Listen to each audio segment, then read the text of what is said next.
بسم اللہ الرحمن الرحیم۔ میں ہوں عنایت اللہ کاشف ایڈوکیٹ۔ آج ای او بی آئی کا مکمل تعارف میں آپ کے ساتھ شیئر کر رہا ہوں کہ ای او بی آئی پینشن کا قومی ادارہ ہے۔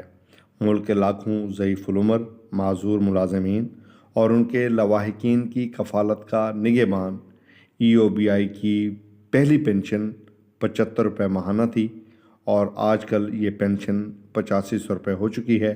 اور اب اس کا جو لیٹسٹ اعلان ہے، جو 22 دسمبر 2020 کو زلفی بخاری چیئرمین اوورسیز پاکستانی نے کیا، وہ 10,000 روپے کیا۔ ابھی تک اس پر عمل درآمد نہیں ہوا۔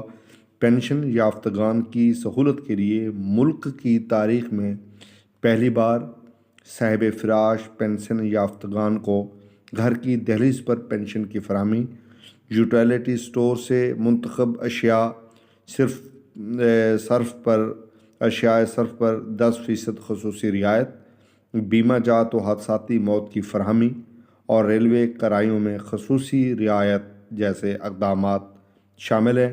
جو 10% اشیاء پر رعایت دی گئی ہے، ابھی اس پر بھی عمل درآمد نہیں ہوا، لیکن اعلان ہو چکا ہے تو اس پر عمل درآمد بھی ضرور ہوگا۔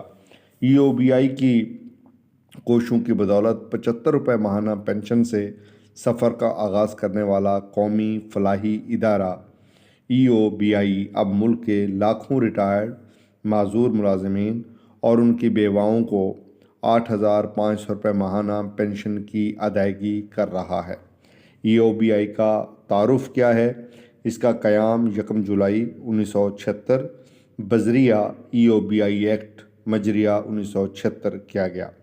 اس کے مقاصد آئین پاکستان کی شق 38 جیم کے تحت نجی شعبہ میں خدمات انجام دینے والے پاکستانی شہریوں کے لیے سماجی بیمہ یعنی سوشل انشورنس کے تحفظ کی فراہمی کو یقینی بنانا تھا۔ اس کا عزم ہر برسر روزگار پاکستانی کو سماجی بیمہ منصوبہ کے تحت پینشن کی فراہمی۔ اس کا دائرہ کار نجی شعبہ کے ایسے تمام صنعتی و تجارتی، کاروباری، رفاہی، تعلیمی اور دیگر ادارے جہاں پر 5 یا 5 سے زائد ملازمین خدمات انجام دیتے ہوں یا دیتے رہے ہوں۔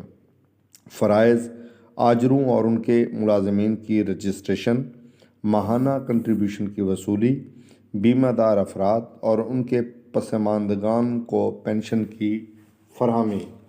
اور آپ کو میں آلریڈی بتا چکا ہوں کہ بورڈ آف ٹرسٹیز کے اجلاسوں میں آجران، بیمہ دار ملازمین کی رجسٹریشن، کنٹریبیوشن کی وصولیابی، پینشن فنڈ کی محفوظ اور منافع بخش سرمایہ کاری اور پینشن یافتگان کی فلاح و بہبود سمیت ادارہ کے مالی اور انتظامی امور پر دور رس فیصلے کیے جاتے ہیں۔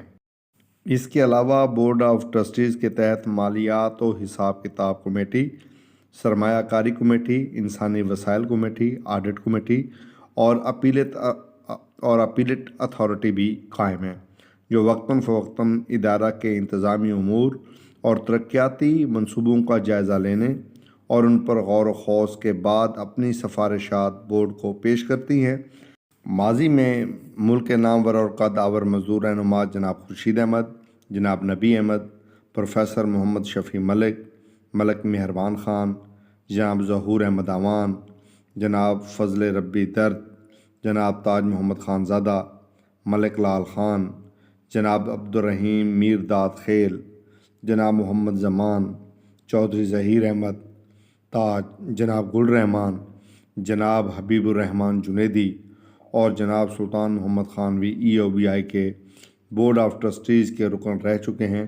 اور ادارہ کے قیام سے اب تک جو ہے بورڈ کے تقریباً 130 اجلاس ہو چکے ہیں اور 22 اجلاس جو ہے وہ ہنگامی بنیادوں پر ہو چکے ہیں۔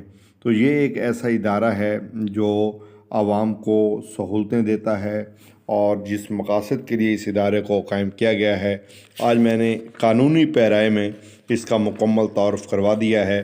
اس حوالے سے جو مجھے معاونت حاصل ہے وہ اسرار ایوبی صاحب کی ہے۔ اللہ پاک ان کو سلامت رکھے، اور انشاءاللہ اب آپ کے ساتھ ان حوالوں سے ملاقات بھی ہوتی رہے گی۔